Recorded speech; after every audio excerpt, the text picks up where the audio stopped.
student, myself Sunita Yadav. Welcome to my YouTube channel. Today I will teach you chapter number second of part second. आपकी जो book second है उसका chapter second कराऊंगी आज, planning development. जो planning development है ये आपकी NCERT की बुक में चैप्टर नंबर थर्ड मिलेगा, जिसका नेम भी डिफरेंट होगा। इसका जो नेम होगा आपका पॉलिटिक्स ऑफ प्लान डेवलपमेंट। तो आप उसमें कंफ्यूज मत होना कि हमने तो ये चैप्टर थर्ड है हमारी बुक में, तो चैप्टर सेकंड मैडम ने तो ये गलत करा दी। ऐसा नहीं है, ये chapter number second. It means आपका जो era of one party dominance वो डिलीट हो गया है, जिसके रीजन से ये चैप्टर नंबर सेकंड बन चुका है। और लेकिन जो इसमें कुछ टॉपिक न्यू ऐड हुए हैं वो आपके एनसीईआरटी की बुक में नहीं मिलेंगे। तो आप ये कंफ्यूज मत होना मैडम एक्स्ट्रा पढ़ा रही है, ऐसा नहीं है। आपको मैं according to your new syllabus ही कराऊंगी, तो आप इसमें उसी के अकॉर्डिंग पढ़ना। तो इसमें बताते हैं कि ड्यूरिंग इंडिपेंडेंस टाइम, उस टाइम इंडिया ने अपनी इकोनॉमी सेट करनी चाहिए कि हम अपने कंट्री में कैसी डेवलपमेंट करें। इंडिया ने सोचा अगर हम कैपिटलिस्ट को अडॉप्ट करते हैं, कैपिटलिस्ट को अपने कंट्री में फॉलो करते हैं, तो ओनली इंडिविजुअल प्रॉपर्टी या प्राइवेट प्रॉपर्टी पर ही फोकस होगा। और अगर हम सोशलिज्म को अडॉप्ट करते हैं तो क्या होगा, ओनली गवर्नमेंट रोल ज्यादा रहेगा।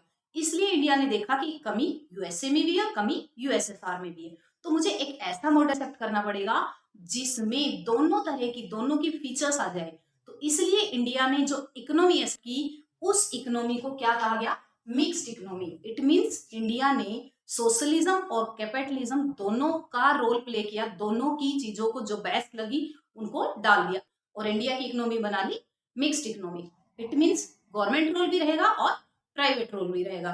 गवर्नमेंट स्कूल भी होंगे, प्राइवेट स्कूल भी होंगे, गवर्नमेंट इंडस्ट्री भी होगी, प्राइवेट इंडस्ट्री भी होगी। आप यहाँ देखते हो कि हर तरह से दोनों तरह के वर्क मिलेंगे आपको, government job, private job, government property, private property. तो हमारे यहाँ पर कौन सी इकोनॉमी है, मिक्स्ड इकोनॉमी।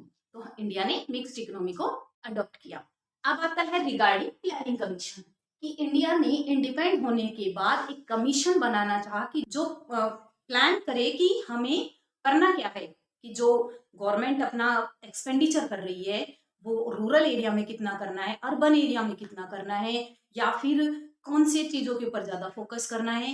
इवन जो 5 ईयर के लिए जो गवर्नमेंट सेट होती है, तो उनका प्लान होता है कि हम इन 5 सालों में कितनी प्रोग्रेस करेंगे, कौन से एरिया में हमें कितना एक्सपेंडिचर करना है। तो उसके लिए एक प्लान बनाया गया और उस प्लान को नेम दिया गया प्लानिंग कमीशन। जो ये प्लानिंग कमीशन था सेट हुआ था 15 मार्च 1950 को। तो इसकी एस्टेब्लिशमेंट टाइम की आपको याद रखनी है कि जो एस्टेब्लिशिंग टाइम पूछ लेते हैं 1 मार्क्स के क्वेश्चन में, 15 मार्च 1950। देन आफ्टर, अब इन प्लानिंग कमीशन के अकॉर्डिंग 5 ईयर के लिए अपना प्लान बनाते थे। उसमें हम डिस्कस करेंगे रिगार्डिंग फर्स्ट 5 ईयर प्लान, कि जो फर्स्ट 5 ईयर प्लान था वो क्यों बनाया गया था और उसके मेन पर्पज क्या थे, किन्होंने आइडिया दिया था, कौन इसका हेड था। तो आपके लिए ये इंपॉर्टेंट है कि प्लानिंग कमीशन का हेड हमेशा जो चेयरपर्सन होता है वो प्राइम मिनिस्टर होता है। तो कभी कोई क्वेश्चन आपसे यहाँ ऐसा पूछ लिया जाए कि प्लानिंग कमीशन का चेयरपर्सन कौन होता है, तो आपको इसका हमेशा जो उस टाइम प्राइम मिनिस्टर होगा वो ही उसका चेयरपर्सन होगा। तो उस टाइम फर्स्ट 5 ईयर प्लान के टाइम कौन था, पंडित जवाहरलाल नेहरू, क्योंकि उस टाइम जो हमारे प्राइम मिनिस्टर थे वो पंडित जवाहरलाल नेहरू ही थे। अब हमारा जो फर्स्ट 5 ईयर प्लान आता है उसका टाइम पीरियड, उसकी जो आइडिया देने वाले पर्सन कौन थे और उसमें किन बातों के ऊपर मेन फोकस किया गया था। तो फर्स्ट 5 ईयर प्लान आपको ये ईयर भी लर्न करनी है, 1951 टू 1956 ये टाइम पीरियड होगा। जो फर्स्ट 5 ईयर प्लान था उसका टाइम पीरियड क्या है, 1951 टू 1956। ये फर्स्ट 5 ईयर प्लान है, इसलिए ये आपके लिए इंपॉर्टेंट है। जो फर्स्ट 5 ईयर प्लान था उसको डिजाइन करने वाले पर्सन कौन थे, के.एन. राज। जो के.एन. राज थे उन्होंने इस प्लान को डिजाइन किया था और मेन फोकस किसके ऊपर किया था कि कंट्री डिपेंड है एग्रीकल्चर के ऊपर, तो सबसे ज्यादा फोकस एग्रीकल्चर के ऊपर किया जाना चाहिए। इट मींस एग्रीकल्चर को डेवलप किया जाना चाहिए जिससे कंट्री में सेल्फ सफिशिएंसी बढ़ेगी। अगर हम बात करते हैं ऑब्जेक्टिव्स की, तो first objective of first 5 year plan to reform the country's economy, क्योंकि इंडिया इंडिपेंडेंट हुआ था। इंडिया इंडिपेंडेंट हुआ तो आपको सबको पता है कि ब्रिटिशर्स ने एक्सप्लॉयटेशन कर रखा था। अब वो एक्सप्लॉयटेशन करने के बाद इंडिया की इकोनॉमी जो इतनी ज्यादा डाउन चली गई थी उसको अपलिफ्ट करने के लिए मेन फोकस किया गया कि कंट्री की इकोनॉमी को कैसे अपलिफ्ट किया जाए। जो 5 साल के लिए जो प्लान बनाया गया था, उन 5 सालों में किस तरह से वर्क किया जाए कि कंट्री की इकोनॉमी में रिफॉर्म हो। सेकेंड आता है to solve the food problem, कि कंट्री में पॉपुलेशन ज्यादा है, प्रोडक्शन कम हो रहा है, किस तरह से एग्रीकल्चर के ऊपर फोकस करके और फूड की प्रॉब्लम को सॉल्व किया जाए। सब लोगों के पास जो हमारे यहाँ पर पॉवर्टी स्प्रेड थी उसको कम किया जाए, सब लोगों के पास food available. Next third point आता है to raise the standard of living. लोगों का जो स्टैंडर्ड डाउन चला गया है ड्यूरिंग ब्रिटिशर्स, जो एक्सप्लॉयटेशन किया गया था, तो उसके लिए उनके हर लोगों का जो स्टैंडर्ड है वो अपलिफ्ट करने के लिए, जो स्टैंडर्ड है उसको अप करने के लिए एफर्ट्स किए गए फर्स्ट 5 ईयर प्लान में। तो ये जो फर्स्ट 5 ईयर प्लान था, टाइम पीरियड 1951 टू 56, जो इसके डिजाइनर थे, मेकर थे, वो कौन थे? के.एन. राज। अगर chairperson of first 5 year plan पूछा जाए तो आपका आंसर क्या होगा? पंडित जवाहरलाल नेहरू। तो ये में भी आपको अच्छे से क्लियर हो गया होगा। इसके अंदर जो एफर्ट डाले गए, जो 5 ईयर के लिए जो प्लान बनाया गया, उन 5 सालों में कुछ गेन हुआ और कुछ नहीं हुआ। इट मीन जो एफर्ट किए गए थे वो सक्सेसफुल हुए, बट इतने सक्सेसफुल नहीं हुए जितने आइडियाज लगाए गए थे। नेक्स्ट आता है सेकेंड 5 ईयर प्लान। जो सेकेंड 5 ईयर प्लान था उसका टाइम पीरियड 56 में फर्स्ट 5 ईयर प्लान एंड हुआ, सेकेंड तभी स्टार्ट हो गया। It mean 1956 to 1961। तो ये आपका टाइम पीरियड। देन आफ्टर इसके जो मेकर थे, इसके डिजाइनर थे, उसका नेम था पीसी महलनोबिस। जो पीसी महलनोबिस थे वो एक ऐसे पर्सन थे जिनका मेन फोकस इंडस्ट्री की साइड था। इट मीन जो सेकेंड 5 ईयर प्लान था इसमें मेन फोकस इंडस्ट्री के ऊपर किया गया कि डेवलपमेंट तभी होगी जब इंडस्ट्रियलाइजेशन होगा। जो फर्स्ट 5 ईयर प्लान में ज्यादा फोकस फार्मिंग के ऊपर किया गया, एग्रीकल्चर के ऊपर किया गया, कि एग्रीकल्चर को अगर अपलिफ्ट किया जाता है, क्योंकि इंडिया में ज्यादा, जो इंडिया है वो एग्रीकल्चर बेस्ड कंट्री है, अगर एग्रीकल्चर पर ज्यादा फोकस किया जाएगा तभी इंडिया की कंडीशन अप होगी। लेकिन सेकेंड 5 ईयर प्लान में क्या सोचा गया कि जब तक कंट्री में इंडस्ट्रियलाइजेशन नहीं होगा, जब तक कंट्री में इंडस्ट्री ज्यादा नहीं होगी, तब तक जो लोगों का स्टैंडर्ड है वो अप नहीं हो सकता, कंट्री की डेवलपमेंट नहीं हो सकती। इसलिए सेकेंड 5 ईयर प्लान का मेन फोकस किसके ऊपर रहा? इंडस्ट्री के ऊपर। अब हम इसके ऑब्जेक्टिव की बात कर लेते हैं। रैपिड इंडस्ट्रियल प्रोडक्शन की मेन फोकस किया गया, इंडस्ट्री पर ज्यादा से ज्यादा जोर देना। Then second expansion of employment. अगर इंडस्ट्री ज्यादा होगी तो एम्प्लॉयमेंट क्रिएट होगा, तो ज्यादा से ज्यादा एम्प्लॉयमेंट क्रिएट करना। तो ये दो 5 ईयर प्लान में भी क्लियर हो गए। Next point third 5 year plan. जो थर्ड 5 ईयर प्लान के टाइम पीरियड था वो क्या था? 1961 टू 1966। अब जो थर्ड 5 ईयर प्लान था उसका मेन ऑब्जेक्टिव अलग था, but after that, after some time उसके ऑब्जेक्टिव में चेंज कर दिया गया था। अब वो ऑब्जेक्टिव चेंज क्यों किया गया था, क्या रीजन था? तो जो इसका मेन ऑब्जेक्टिव था टू अचीव सेल्फ सफिशिएंसी। किसमें सेल्फ सफिशिएंसी अचीव करना? जो वीट प्रोडक्शन था, एग्रीकल्चर बेस्ड कंट्री में वीट प्रोडक्शन को ज्यादा से ज्यादा राइज अप करने के लिए मेन पर्पज रखा गया। ड्यूरिंग दैट टाइम जो हमारे यहाँ पर ग्रीन रेवोल्यूशन अडॉप्ट किया गया था, जिसमें वीट और राइस प्रोडक्शन को ज्यादा से ज्यादा क्वांटिटी प्रोडक्ट करनी थी और कंट्री की सेल्फ सफिशिएंसी बढ़ानी थी। लेकिन आफ्टर सम टाइम जो सिनो इंडियन वॉर क्या है कि जो चाइना, इट मींस चाइना और इंडिया ने ड्यूरिंग 1954 एक पंचशील एग्रीमेंट किया था। तो ड्यूरिंग दैट टाइम ये क्लियर हो गया था कि दोनों कंट्री आपस में एक दूसरे के साथ कोई वॉर नहीं करेंगे, एक दूसरे कंट्री में इंटरफेयर नहीं करेंगे, एक दूसरे की रिस्पेक्ट करेंगे। तो जो पंचशील एग्रीमेंट किया गया था जिसमें पंडित जवाहरलाल नेहरू और जवाहरलाल दोनों ने सिग्नेचर किए थे, आफ्टर दैट 1962 में जो तिब्बत प्रॉब्लम थी उसके रीजन से चाइना ने इंडिया के ऊपर अटैक कर दिया। तो ड्यूरिंग 1962 इसको सिनो इंडियन वॉर कहा जाता है। जो सिनो इंडियन वॉर था उसके बाद 1962 में सिनो इंडियन वॉर हुआ और इसमें इंडिया हार भी गया था। देन आफ्टर पाकिस्तान वॉर हुआ 1965 में। तो 1965 में पाकिस्तान ने इंडिया के ऊपर अटैक कर दिया, जिसके रीजन से इंडिया का जो मेन पर्पस था थर्ड 5 ईयर प्लान का, या जो मेन ऑब्जेक्टिव था कि self sufficiency of wheat production, वो चेंज करके डिफेंस इंडस्ट्री और इंडियन आर्मी के ऊपर फोकस किया गया। क्योंकि थर्ड 5 ईयर प्लान के टाइम 2 वॉर हुए, ये आपका 1 मार्क्स का क्वेश्चन बनता है यहाँ से, सिनो इंडियन वॉर और पाकिस्तान और इंडिया वॉर। जो सिनो इंडियन फर्स्ट टाइम इंडिया किसी वॉर में हारा है आज तक, पाकिस्तान के साथ तो कभी इंडिया की हार ही नहीं हुई, इंडिया हमेशा विनर रहा है। लेकिन ड्यूरिंग दैट टाइम क्योंकि जो चाइना था उन्होंने धोखे से इंडिया के ऊपर अटैक किया, इंडिया के साथ एक एग्रीमेंट कर लिया कि हम हमेशा एक दूसरे की रिस्पेक्ट करेंगे, कभी इंटरफेयर नहीं करेंगे। लेकिन उन्होंने धोखा दिया और जो हमारे पंडित जवाहरलाल नेहरू प्राइम मिनिस्टर थे उस टाइम उन्होंने इतना बिलीव था कि फ्रेंड है ये तो मेरे साथ एग्रीमेंट हो चुका है, तो उनकी बाउंड्री के पास इट मीन्स उनके बॉर्डर के पास पैरामिलिट्री लगा रखी थी, तो पैरामिलिट्री के रीजन से इंडियन आर्मी हार गई थी। तो ये थर्ड 5 ईयर प्लान में था कि जिसमें ऑब्जेक्टिव रखे गए, वो ऑब्जेक्टिव अचीव करने थे, लेकिन उन ऑब्जेक्टिव को चेंज कर दिया गया। जिसके ऊपर main self sufficiency of wheat production करना था उसको चेंज करके क्या कर दिया गया था, defence industry and Indian army. तो ये आपके लिए यहाँ से क्वेश्चन बन सकता है। डिस्कस किए 3 5 ईयर प्लान, तो वो तो आपको वास्ट लर्न करने हैं। उसके बाद जो टोटल 5 ईयर प्लान है एक बार मैं उनको बता देती हूँ, क्योंकि आपकी बुक में वो नहीं है, फिर भी मैं आपको एक बार बता देती हूँ कि कौन से 5 ईयर प्लान कब बने और कब तक 5 ईयर प्लान बने, उसके बाद उनकी एंडिंग हो गई। तो अगर हम यहाँ पर डिस्कस करते हैं 1962 1969, तो अब यहाँ आप ये कह सकते हो कि मैडम यहाँ तो 3 ईयर में 5 ईयर प्लान खत्म हो गया, लेकिन ये 5 ईयर प्लान नहीं था, ये प्लान हॉलीडे हो गया था। प्लान हॉलीडे क्यों हुआ कि 1962 और 1965 का जो वॉर हुआ, जिसके रीजन से जो 5 ईयर प्लान का टारगेट रखा गया वो कंप्लीट नहीं हो पाया था, तो उसके लिए यहाँ पर प्लान का हॉलीडे किया और उन टारगेट को अचीव किया गया। नेक्स्ट आता है 1969 टू 1974, ये फोर्थ 5 ईयर प्लान हुआ। After that 1974 to 1978 fifth 5 year plan था।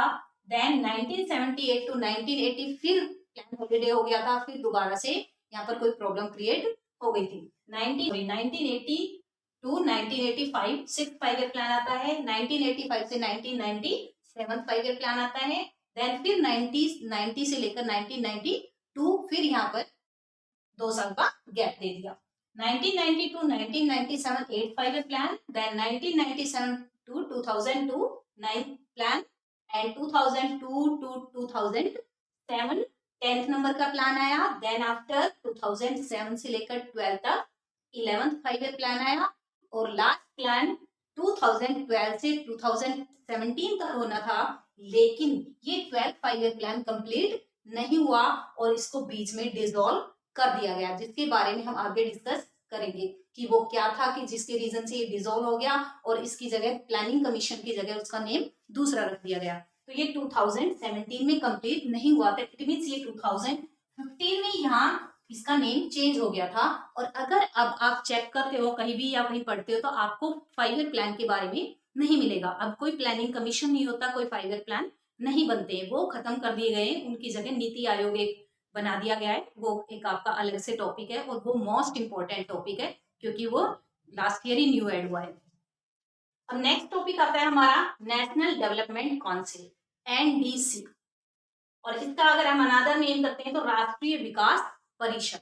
जो एनडीसी है उसकी जो फाउंडेशन हुई थी 6 अगस्त 1952, यानी कि 1950 में आपका प्लानिंग कमीशन, आफ्टर दैट 6 अगस्त 1952 में आपकी एनडीसी की फॉर्मेशन हुई थी। और जो इसका हेड होता है वो भी आप या चेयरपर्सन होता है वो भी आपका प्राइम मिनिस्टर होगा, जो प्राइम मिनिस्टर उस टाइम होगा वही इसका हेड होगा। इसका मेन पर्पज यानी कि ये एपेक्स बॉडी एक एडवाइजरी बॉडी है। अगर प्लानिंग कमीशन में एपेक्स बॉडी एडवाइजरी बॉडी पूछ ली जाए तो आपको एनडीसी के बारे में लिखना है। What is the main objective of NDC, national development council के जो मेन ऑब्जेक्टिव है वो क्या है, मेन वर्क है वो क्या है, to promote common economic policies in all parts. It means जो कॉमन इकोनॉमिक पॉलिसीज है उनको इंश्योर करना कि वो सारी कंट्री में इंप्लीमेंट हो रही है या नहीं। To ensure the balance and rapid development to all parts of the country, कि जो डेवलपमेंट हर कंट्री के हर पार्ट में हो और उसकी जो स्पीड है वो भी अच्छी हो। इवन जो एनडीसी है उसका काम होता है कि जो प्लानिंग कमीशन है, जो सेंट्रल गवर्नमेंट है और जो स्टेट गवर्नमेंट है, उनके बीच में बैलेंस बना के रखना, ये इंश्योर करना कि जो वर्क हो वो हर पार्ट में हो। जो इसके हेड होते हैं वो प्राइम मिनिस्टर होते हैं, इसके जो मेंबर्स होते हैं वो स्टेट के चीफ मिनिस्टर्स भी होते हैं, क्योंकि उनके पार्ट्स को भी इंक्लूड किया जाता है।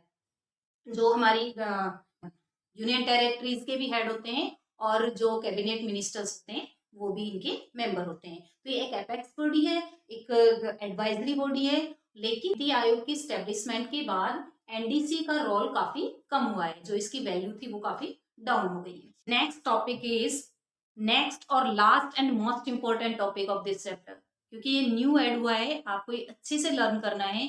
जो नीति आयोग है, नीति आयोग आपके प्लानिंग कमीशन का ही नेम चेंज करके नीति आयोग को स्टेब्लिश किया गया है। तो जो आपका ये टॉपिक है इसका नेम क्या है? NITI Aayog. What is the full form of NITI? NITI means national institution for transforming India. जो national institution for transforming India, ये न्यू नेम इस आयोग का दिया गया। क्यों दिया गया? क्यों प्लानिंग कमीशन को चेंज कर दिया गया?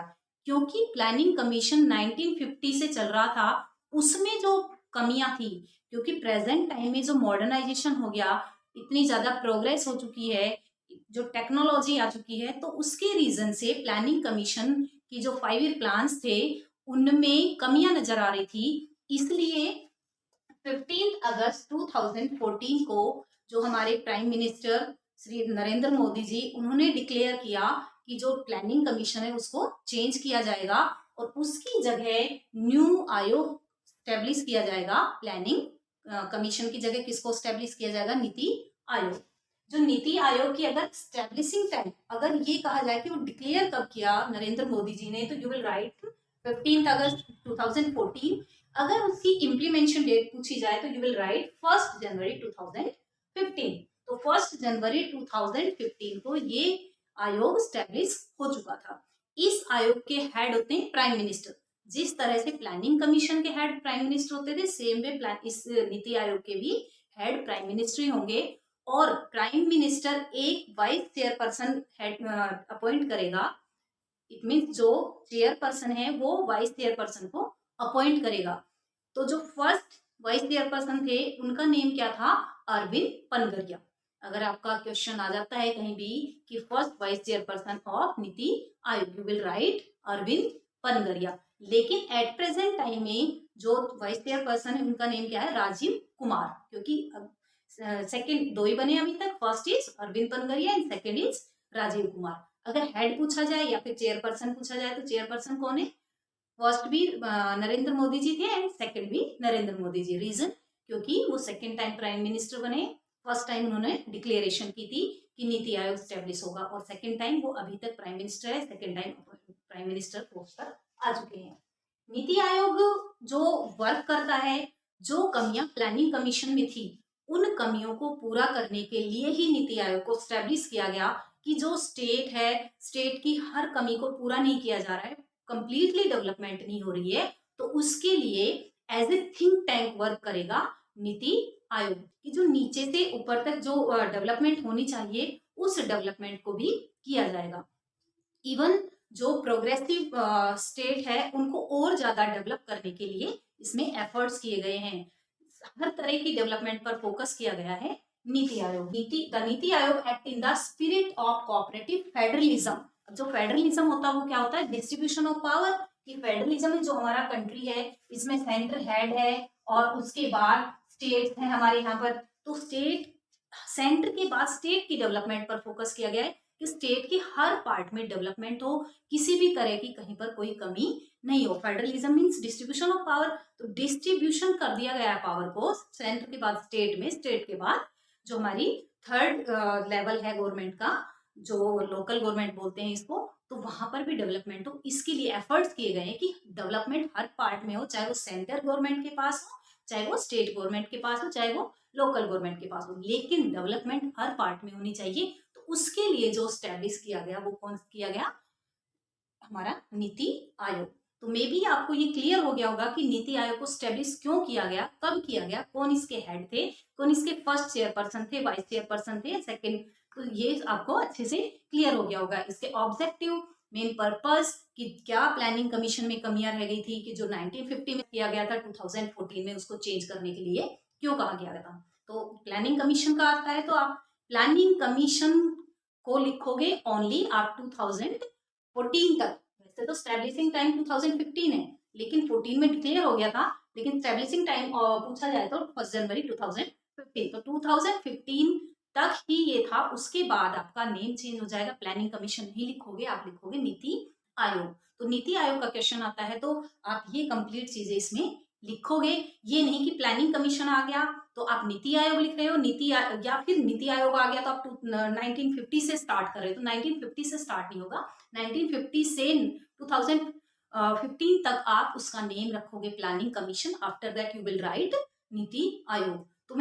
तो इस चैप्टर में हमने कंप्लीट क्लियर कर लिया है प्लानिंग डेवलपमेंट के बारे में, 5 ईयर प्लान्स। तो अब आपको क्लियर हो गया होगा कि 5 ईयर प्लान, क्योंकि आप पॉलिटिकल साइंस के स्टूडेंट है तो आपसे कोई भी क्वेश्चन रेज कर सकता है कि प्रेजेंट टाइम में कौन सा 5 ईयर प्लान चल रहा है, तो आपके माइंड में आ गया हाँ जी प्लान तो चल रहे होंगे। आप आइडिया से कह दो कि नहीं 16 चल रहा है, 15 चल रहा है। नहीं, आप ये बोल सकते हो कि प्लानिंग कमीशन अब नेम चेंज हो गया है तो 5 ईयर प्लान भी अब खत्म कर दिए गए, उसकी जगह नीति आयोग आ चुका है। तो आई होप आपको अच्छे से चैप्टर क्लियर हो गया होगा। तो मिलते हैं नेक्स्ट वीडियो में, तब तक के लिए ओके बाय, टेक केयर।